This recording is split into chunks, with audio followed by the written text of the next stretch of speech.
L'Ancien Testament ne constitue pas l'histoire de l'homme, pas plus que celle du monde. Il n'est pas une paléontologie, ni une histoire universelle.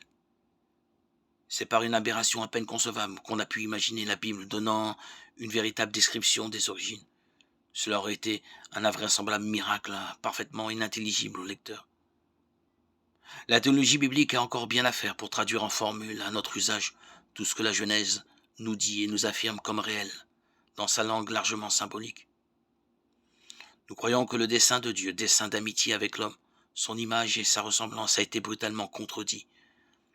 Et cette amitié, rompue par le péché de l'homme aux origines, péché d'orgueil, créant le désordre dans l'homme et éveillant la concupiscence sous toutes ses formes.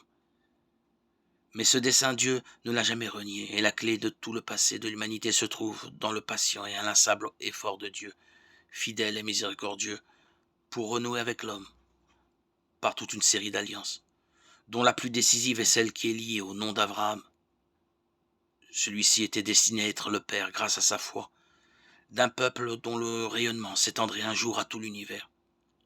C'est avec Moïse que ce peuple de Dieu, porteur de tout l'avenir, prend forme dans l'histoire, au contact des civilisations historiques, à travers des vicissitudes dues aux infidélités multipliées.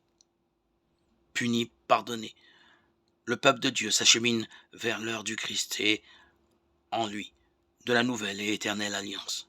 Dès lors, le peuple de Dieu, les vrais fils d'Abraham, ce seront tous les hommes, en toute nation, qui ont l'amour de la vérité, et que la grâce oriente vers le Sauveur et vers le royaume de l'amour divin.